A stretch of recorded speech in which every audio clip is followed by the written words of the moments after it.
Queridos, aproveitando que vocês estão de pé, cumprimento a todos com a paz do Senhor Jesus. Evangelho segundo escreveu Lucas, capítulo 2. Vamos ler, meus irmãos,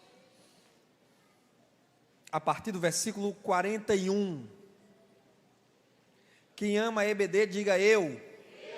Muito bem. Lucas 2:41, versão NVI diz: todos os anos seus pais iam a Jerusalém para a festa da Páscoa. Quando ele completou 12 anos de idade, eles subiram à festa conforme o costume. Terminada a festa, voltando seus pais para casa, o menino Jesus ficou em Jerusalém, sem que eles percebessem. Pensando que ele estava entre os companheiros de viagem, caminharam o dia todo, então começaram a procurá-lo entre os parentes e conhecidos. Não encontrando, voltaram a Jerusalém para procurá-lo. Depois de 3 dias, o encontraram no templo, sentado entre os mestres. Ele estava como?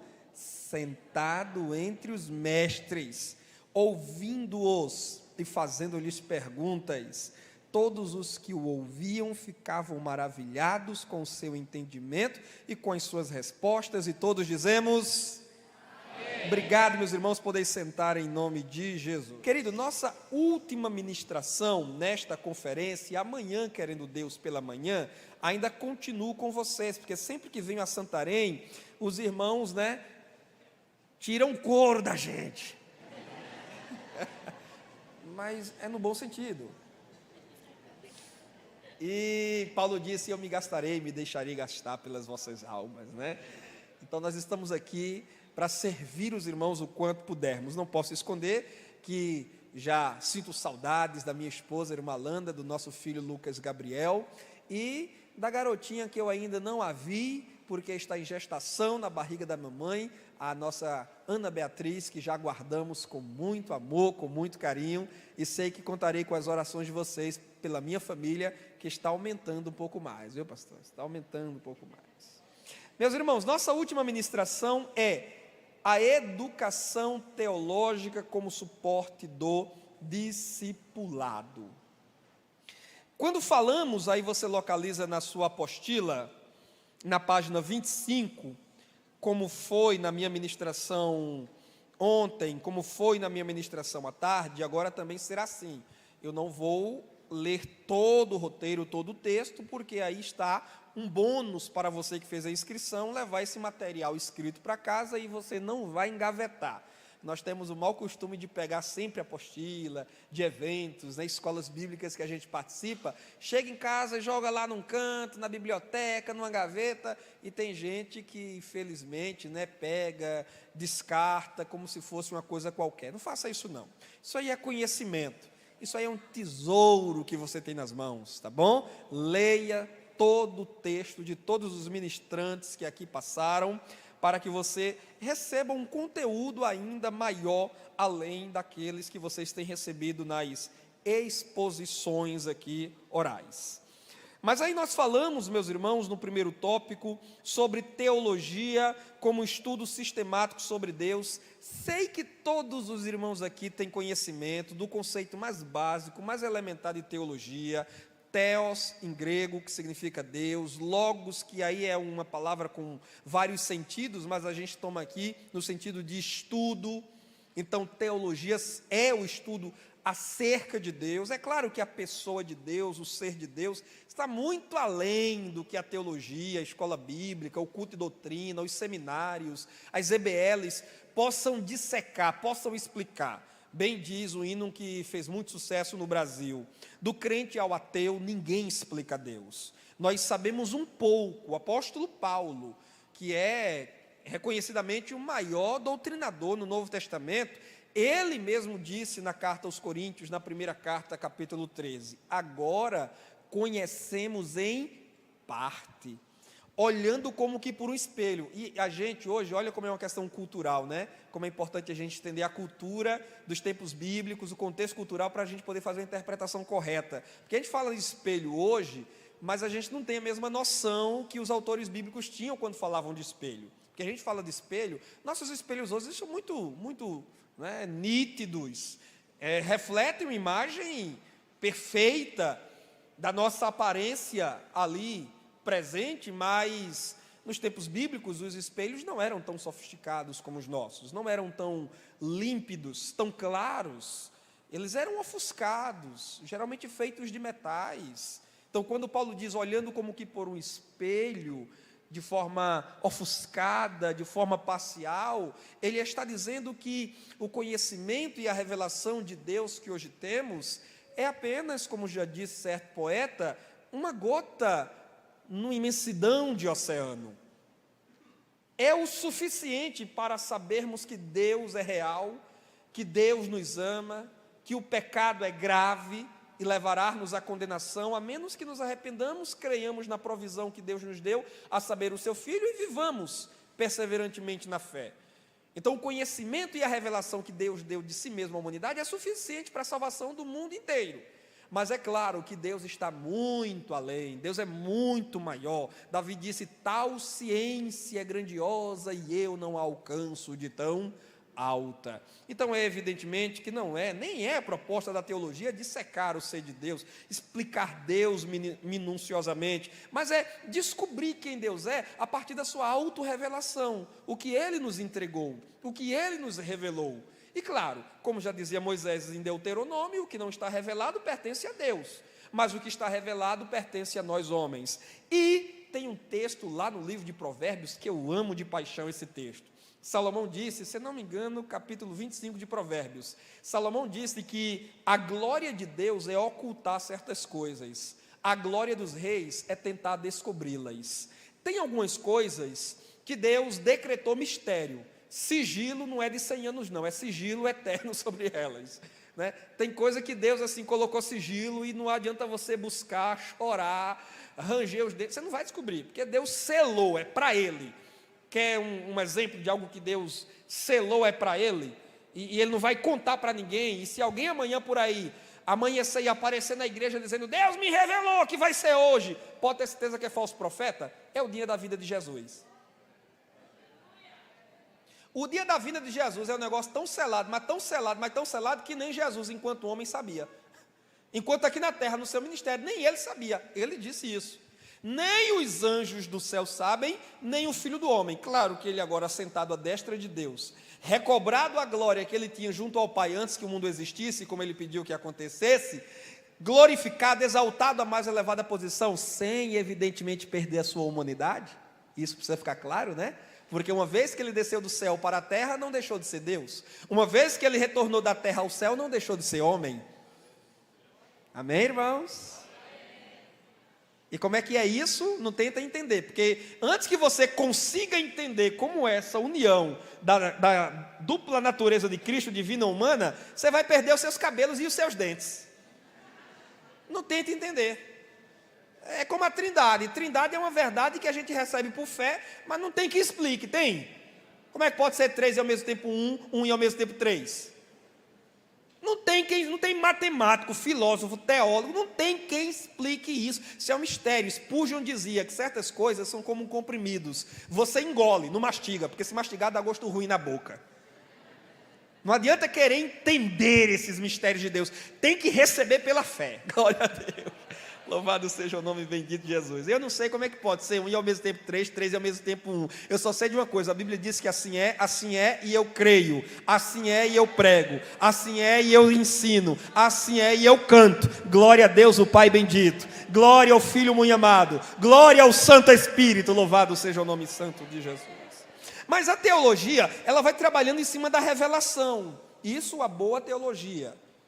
Não a teologia especulativa, a teologia bíblica, antes mesmo da teologia sistemática, que organiza em blocos, né, as doutrinas, mas a teologia bíblica, que vai examinando Deus a partir da sua revelação progressiva na Bíblia, nos livros, o que é que Moisés no Pentateuco diz sobre Deus, como é que os livros históricos nos apresentam Deus, como é que os poetas, que os jovens desse trimestre estão estudando, alguns deles no livro dos Salmos, né? Não só Davi, mas outros, os coraitas, os filhos de Asaf, Salmos de Salomão, de Moisés, como é que os poetas revelam Deus, como é que os profetas maiores e menores revelam Deus, como é que os evangelhos revelam Deus, como é que Deus está revelado em seu próprio Filho Jesus, como é que as epístolas paulinas, petrinas, joaninas, as universais de forma geral, como é que Atos dos Apóstolos, como é que o livro da revelação, Apocalipse, nos revela Deus. Então, baseado naquilo que Deus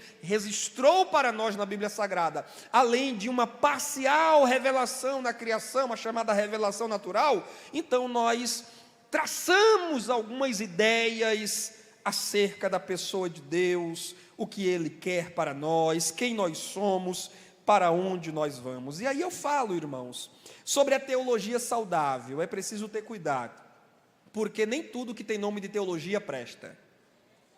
Nem todo que tem nome de teólogo presta. É preciso ter muito cuidado. Existem teologias e teologias. Existem teólogos e teólogos. Tenhamos muito cuidado. Alguém já disse acertadamente que o primeiro hermeneuta da história foi Satanás. E é muito verdadeiro isso, porque Deus disse algo para Adão e Eva, e quem foi o primeiro a querer interpretar o que Deus disse? E foi lá e torceu? Satanás. Não foi assim que Deus disse. O que Deus disse na verdade, o que Ele quis dizer, essa coisa do que Ele quis dizer, isso é perigoso. O que Deus quis dizer, Ele disse. O que Deus quis dizer está dito, está registrado. É como aquela história de a Bíblia vai dizer. A Bíblia não vai dizer, ela já disse, está aqui, está aqui.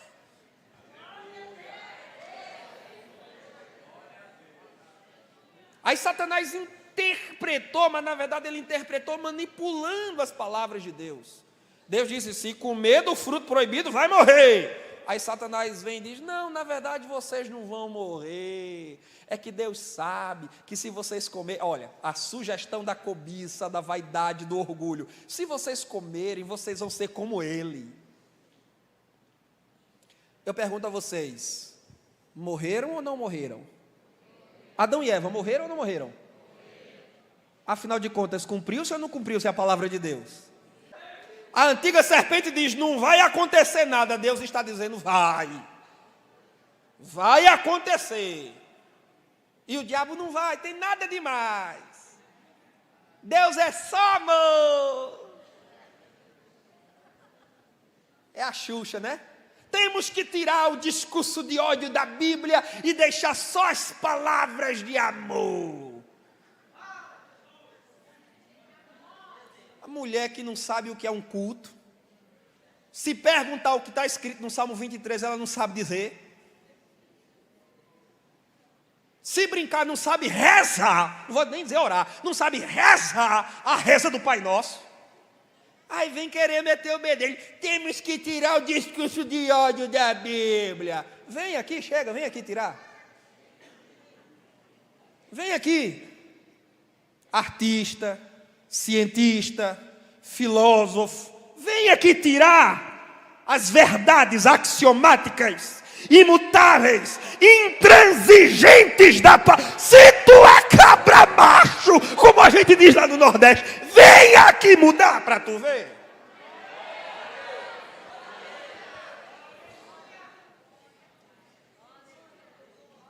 Freud disse, temos que tirar Deus do consciente humano. Cadê Freud hoje? Nietzsche disse, Deus está morto. É inútil a religião, é inútil a fé, o cristianismo é inútil. Cadê Nietzsche agora? Alguém segue ele aí nas redes sociais? Alguém viu ele dando alguma palestra aqui na USP de São Paulo, Rio de Janeiro, PUC?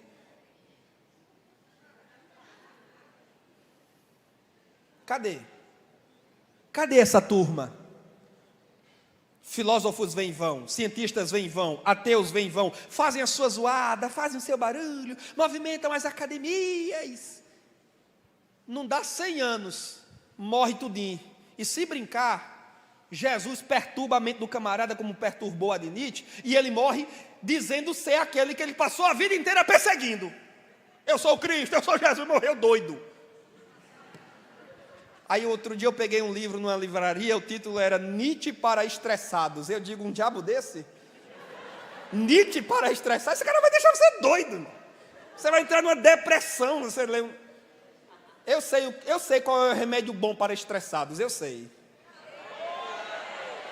já provei e vi o eterno amor, aleluia. Bíblia para estressados. Está estressado?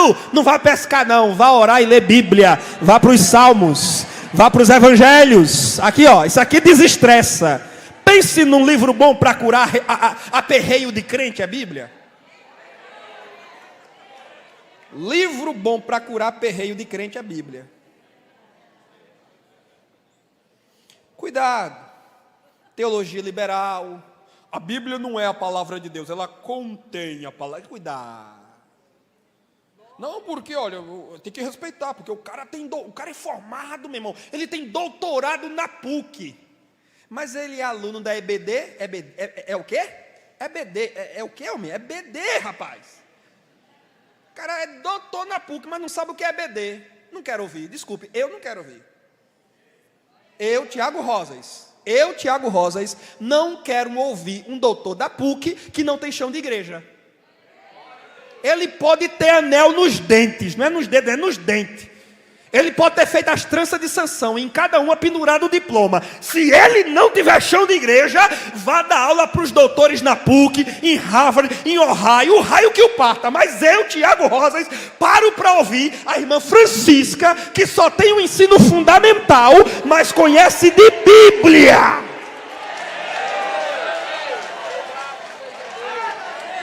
Eu paro para ouvir o irmão Antônio, que fala para o que, para o colar, Jesus e Deus mas que tem intimidade com aquele que se senta no alto e sublime trono.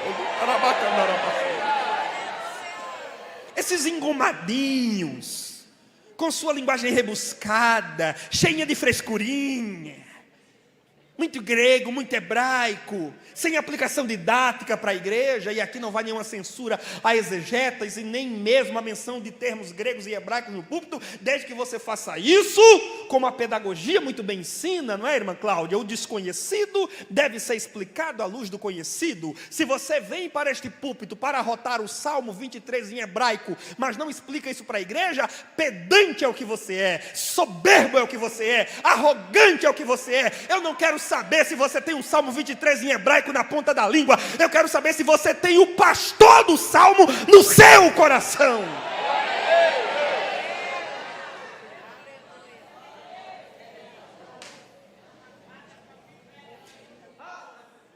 Você pode estudar teologia de forma institucional, formal, acadêmica, ou de forma autodidata. Você pode se matricular, agora tenha cuidado na instituição que você pretende se matricular. Faz bem, viu, irmãos? Faz bem um membro de igreja. Faz bem a ovelha que consulta o seu pastor antes. Pastor, quero fazer teologia. Porque às vezes, irmãos, veja bem, teologia não é problema, teologia é solução, se você sabe lidar bem com ela. Mas muitas vezes, você ainda não está preparado para ler certos livros, ouvir certas palestras, entrar em certos ambientes. Consulte o seu pastor. Seu pastor vai lhe recomendar o melhor caminho, a melhor direção, o melhor tempo. E não queira fazer teologia a nível superior se você não tem chão de EBD. A EBD vai te manter firme na igreja. A EBD é o ponto de equilíbrio. Quando a soberbinha acadêmica querer tomar teu coração, a EBD vai chamar você aqui para a terra. Oh, aterrize, irmão. Não, porque o doutor Stanley Orton, na página 223 da Teologia Sistemática, e eu consultei a obra em inglês, não foi a em português, traduzido pela... Foi a obra em inglês. Menos, diga para o irmão do seu lado, menos. Não. Calma.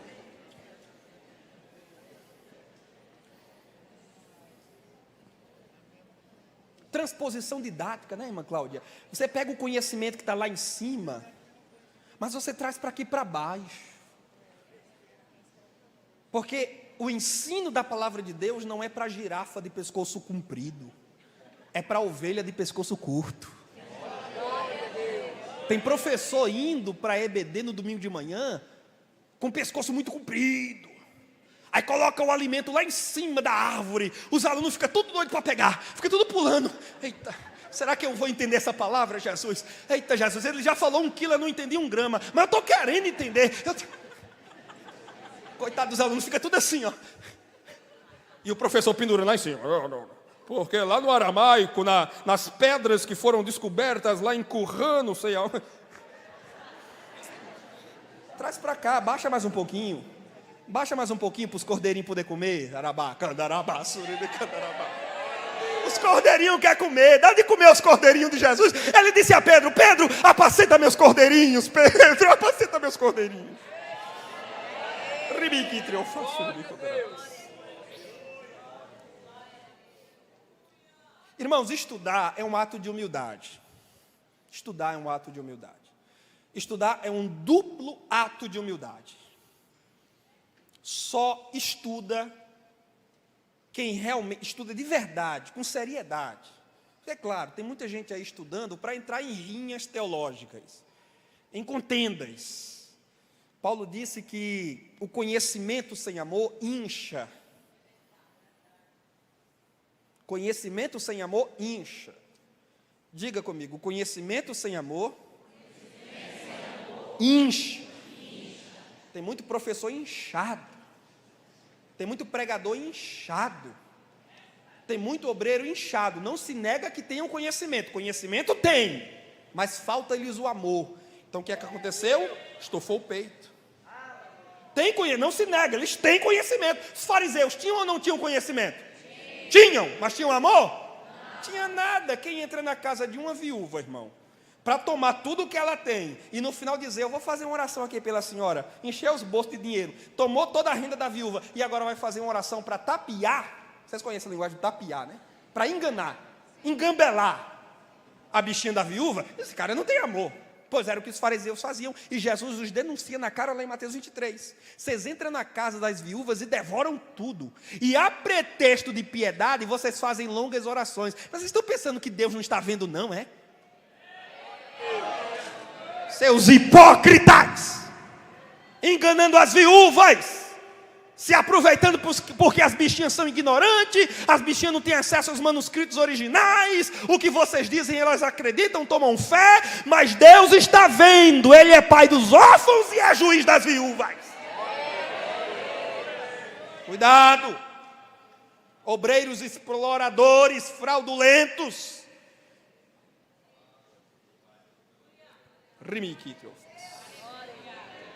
Mas quando é com sinceridade, o estudo é um duplo ato de humildade. Por quê?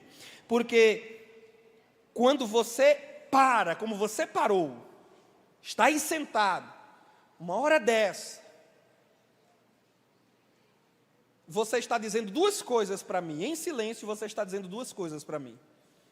Você está dizendo, eu reconheço que preciso aprender. Eu reconheço que não sei tudo. É a primeira coisa que você está me dizendo quando sentou aí. E a segunda coisa que você está me dizendo é, eu acredito que vocês que estão passando por aqui têm condições de me ensinar um pouco mais. É verdade isso?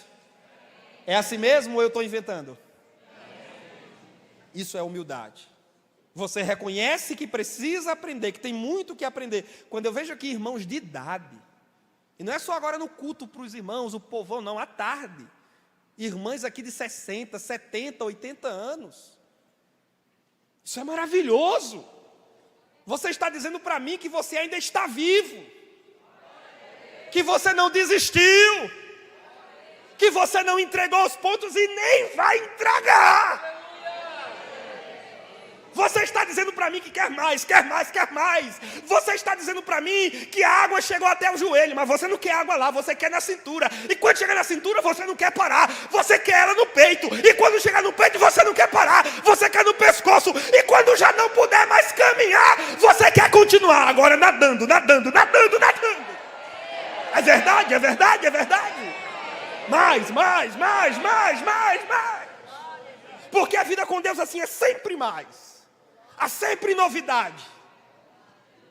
O conhecimento é atualizável. Ó a profundidade da ciência e do saber de Deus, disse o apóstolo Paulo.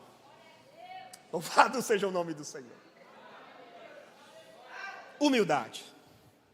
Professor Mário Sérgio Cortella, ele tem uma frase interessante, ele chama isso de humildade pedagógica. Ele diz que humilde é aquele que sabe que não sabe tudo. Humilde é aquele que sabe que o outro sabe o que ele não sabe. Humilde é aquele que sabe que ele e o outro juntos saberão muita coisa. Humilde é aquele que sabe que ele e o outro juntos nunca saberão tudo o que pode ser sabido. Quer anotar? Para compartilhar no Instagram, no Facebook? Pega aí, papel e caneta. Vou repetir bem devagar para vocês anotarem. Papel e caneta na mão. Vou repetir bem devagar. O que é humildade pedagógica e todos nós precisamos ter. Estão prontos? Lá vai. Humilde é aquele que sabe que não sabe tudo. Humilde é aquele que sabe que o outro sabe o que ele não sabe. Humilde é aquele que sabe que ele e o outro saberão muita coisa juntos. Humilde é aquele que sabe que ele e o outro nunca saberão tudo que pode ser sabido. Anotou, irmã?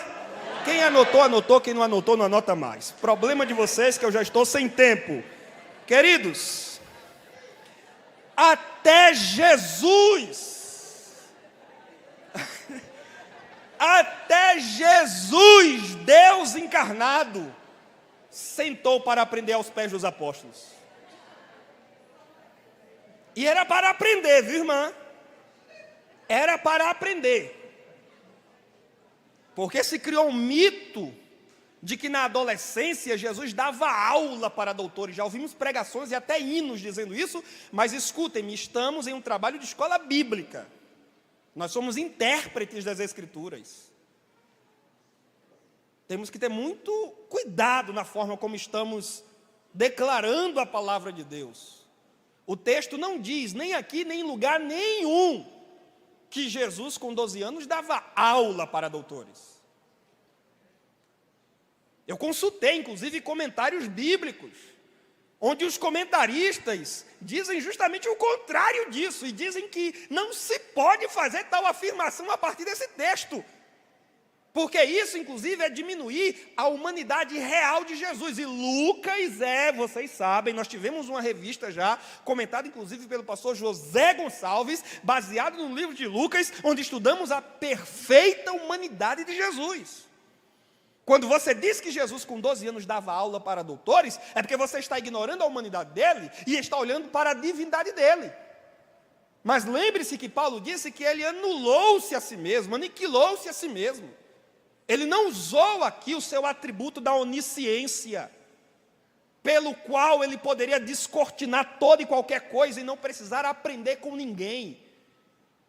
Ele aqui é um garoto, ele é humano, sem deixar de ser divino, mas não usa as suas prerrogativas divinas aqui agora.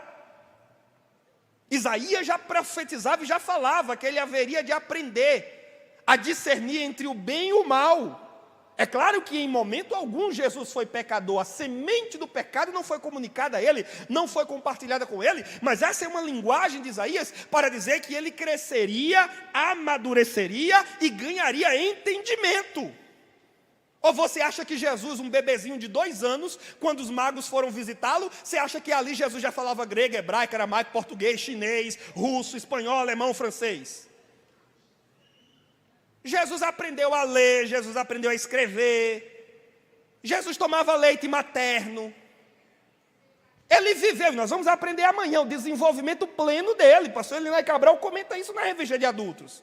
Na lição 12, amanhã, em todas as EBDs do Brasil, nas igrejas que utilizam o currículo da CPAD. Aqui Jesus não está como um mestre, até porque o seu ofício de mestre, ele só desenvolve a partir dos 30 anos pós-batismo nas águas. Dizer que Jesus aqui está atuando como mestre, é o mesmo que dizer o que dizem os apócrifos, que na adolescência Jesus ressuscitava passarinho. Jesus fazia milagres. Se ele é onisciente e usa a onisciência na sua infância, por que não poderia usar a onipotência? Mas isso são mitos, isso são lendas. Isso é literatura apócrifa, isso não é Bíblia. A Bíblia diz que ele está sentado no meio dos doutores, ouvindo. E senta para ouvir quem quer aprender. Senta para ouvir quem quer entender, quem quer discernir, quem quer perscrutar, examinar. Tem muito professor aí que se levanta para ensinar no domingo de manhã, mas nunca toma coragem para vir uma conferência como essa, sentar, aprender, se reciclar, se renovar. Não é porque eu já sei demais. Tiago Rosas que vai vir? É Marcelo Oliveira? Essa revista de jovens está muito rasa esse trimestre. Aí não vem. Aí fica lá ouvindo as tranqueiras no YouTube, os YouTube bobos da vida ensinando heresia, mentira. Aí quando chega no domingo de manhã, irmão, não sai nada que preste, nada que se aproveite. Por quê? Porque é soberbo, é arrogante, não senta para aprender. Pois bem, com muita convicção eu lhes digo aqui esta noite, quem não se senta para aprender, tem que ser tirado de frente da sua classe, porque não tem autoridade para se levantar e ensinar ao povo de Deus. Jesus vai se levantar para ensinar aos 30 anos, mas aos 12, nós o encontramos sentado, ouvindo, interagindo, aprendendo. Se Jesus, que era Deus encarnado, precisou sentar para aprender com os mestres, como pode você achar que não precisa mais sentar para aprender com ninguém?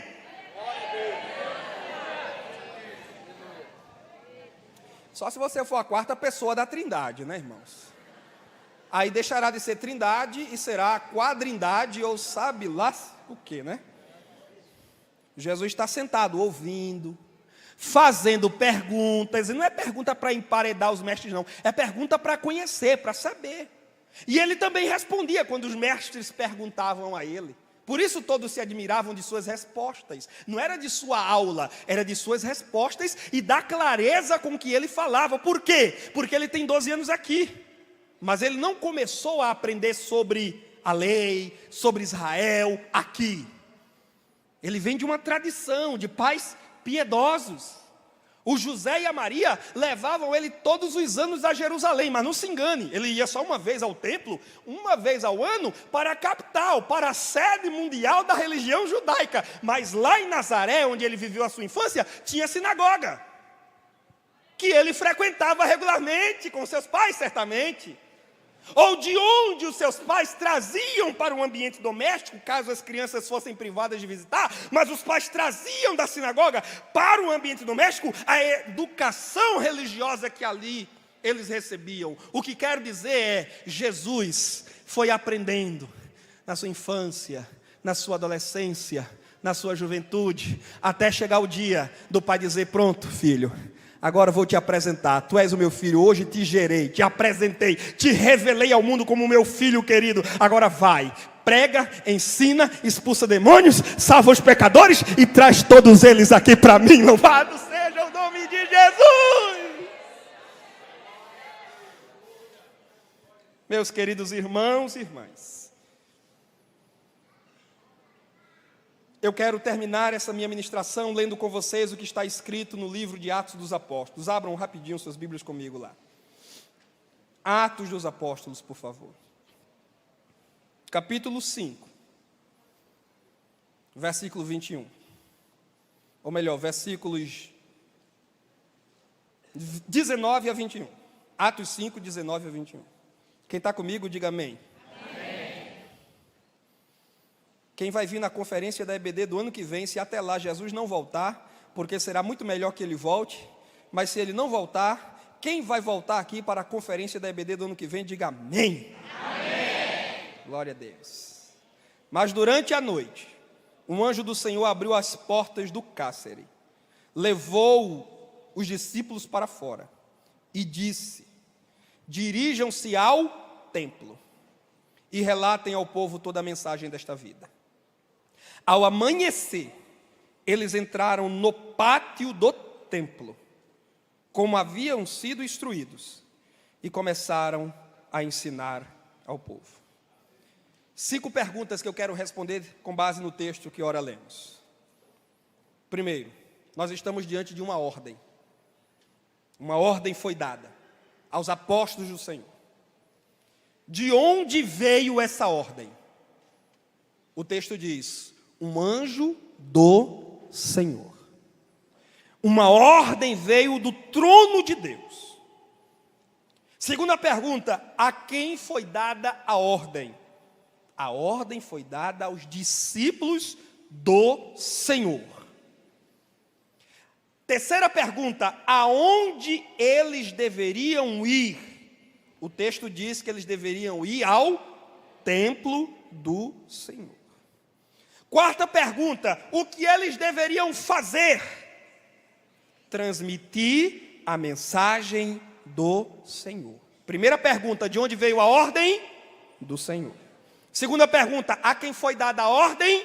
Aos discípulos do Senhor. Aonde eles deveriam ir? Ao templo do Senhor. O que eles deveriam fazer? Transmitir a mensagem do Senhor. Igreja Assembleia de Deus em Santarém e agregados que de repente estejam aqui como visitantes, né, pastor? Visitante, seja bem-vindo, sua presença é um prazer. Com Jesus estamos dizendo que essa igreja ama você. Escute, recebemos uma ordem do Senhor. Ide por todo o mundo e pregai o evangelho a toda criatura. Façam discípulos de todas as nações. Recebemos uma ordem. Não foi um pedido, foi uma ordem.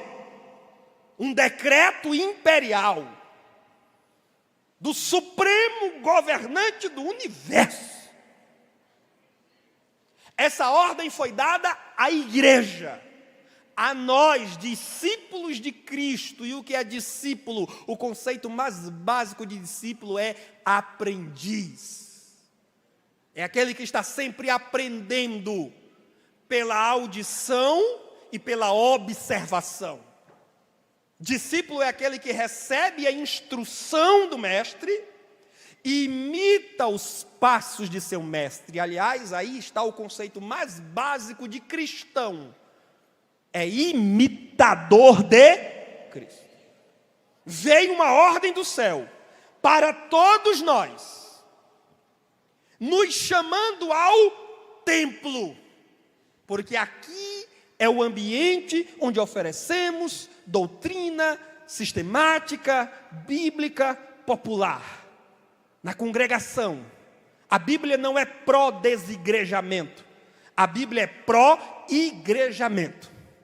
A Bíblia não pretende esfacelar a igreja, dividir a igreja e quebrar os vínculos fraternais. Pelo contrário, a Bíblia fortalece os vínculos fraternais. Vão ao templo, professores. Amanhã, escola bíblica dominical. Não fiquem dormindo. Eu estou exausto. Essa conferência, meu Deus, me desgastou, me descarregou todinho. Essa conferência não veio para descarregar ninguém. Essa conferência foi para carregar. Eu viajei 13 horas de Campina Grande para chegar até aqui. Não dormi direito no dia que viajei para cá. De tarde até de madrugada. Cheguei no hotel quase 4 da manhã. Depois já estivemos aqui no culto à noite. Hoje à tarde, agora à noite. Amanhã ministrarei na EBD de manhã. E se brincar eu fico até à noite. Fico não, porque eu tenho que pegar o voo à tarde. Mas se fosse o caso eu ficaria. Te anima, irmão, te alegra, irmão. Tão novo, mas já amurrinhado, morto dentro da rampa. Eu tô cansado, eu não aguento. Rapaz, tu com 27 anos tá morto desse jeito, quando chegar aos 40 vão te enterrar vivo. Em nome de Jesus, te alegra, te anima. Vem para a escola dominical amanhã. Vai ao templo, vai ao templo, vai ao templo, vai ao templo. Fazer o quê? Transmitir a mensagem do Senhor. A versão NVT, nova versão transformadora, eu acho ela fantástica, porque ela diz assim: e sem demora começaram a ensinar. Sem demora, isso aqui é fantástico, professor Marcelo. Sem demora, porque professor não tem que estar conversando, miolo de pote, conversa fiada, contando história. Não, irmão, sem demora, Bíblia, sem demora, aula. Porque eu não vim aqui para conversa fiada, eu vim aqui para me alimentar. Eu posso ficar, irmão, aqui até meia-noite. Desde que tenha alimento, eu fico. Agora, se for para conversa fiada, me desculpe, não vou aguentar nem 10 minutos. Se tiver conteúdo, eu fico o dia todo. Se tiver um Neemias lá, se tiver um Esdras, eu vou amanhecer lá e vou entardecer lá. E se for para ficar de pé eu ficarei. Se tiver um Neemias, se tiver um Esdras. Agora, se for um palhaço fazendo papagaiada, como disse o pastor Jada, vestido de chapolim colorado, meu, chapolim colorado eu assisto no YouTube em casa. Eu não vou à igreja para ver chapolim colorado, pelo amor de Deus. Sem demora, professor, amanhã, preste atenção, amanhã não perca tempo. Tempo é ouro, tempo é precioso. Não arrudeie muito não converse muita conversa não. Vá para a Bíblia, abra a lição, faça menção do texto bíblico, chame seus alunos para a palavra. Aleluia! Ensinar, começaram a ensinar o povo. E para terminar, uma pergunta que não está respondida nesse texto que lemos, mas está no último versículo do capítulo 5 de Atos. A pergunta é: até quando, pastor Washington? Recebemos uma ordem do Senhor, que foi dada a nós, discípulos do Senhor, para irmos ao templo do Senhor, ensinar a palavra do Senhor. Até quando esse ministério deve ir?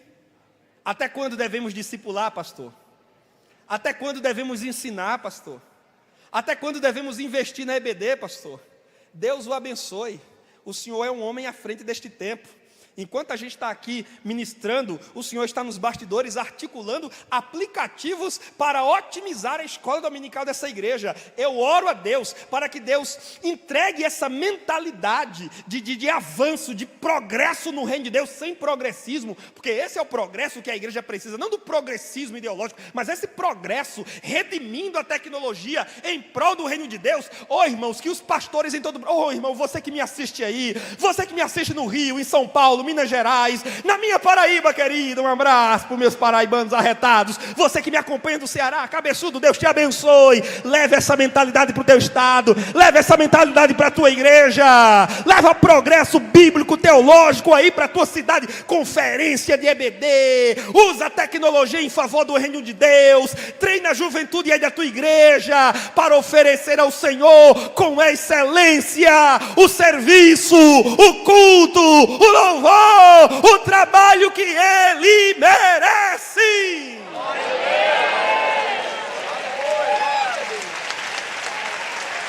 Até porque nós estamos completando 112 anos, não somos mais um bebezinho, né, pastor? Irmão, a Assembleia de Deus não é mais uma criancinha, uma mocinha não. É uma senhora eleita, para usar os termos de João. Nós somos uma senhora eleita.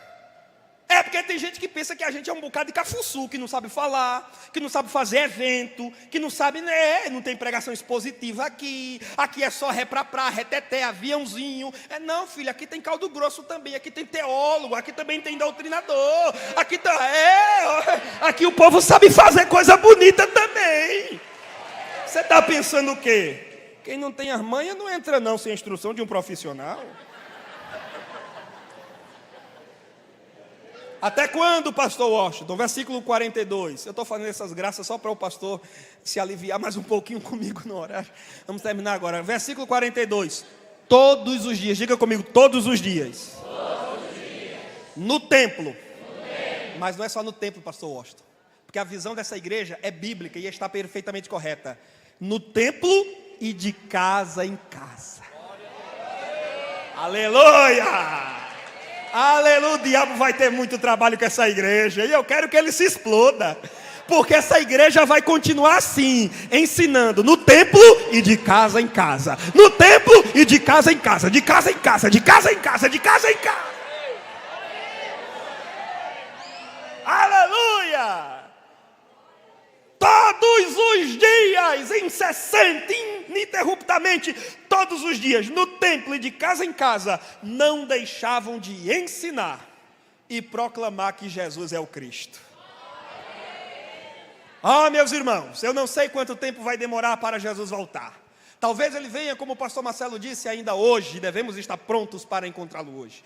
Mas se ele demorar mais um dia, mais uma semana, um mês, um ano, 10 anos ou um século, que nós continuemos nesta pegada, firmes, constantes e sempre abundantes, no templo e de casa em casa, levando a santa, inerrante, infalível, suprema, verdadeira, graciosa, generosa, salvífica palavra de Deus. Amém.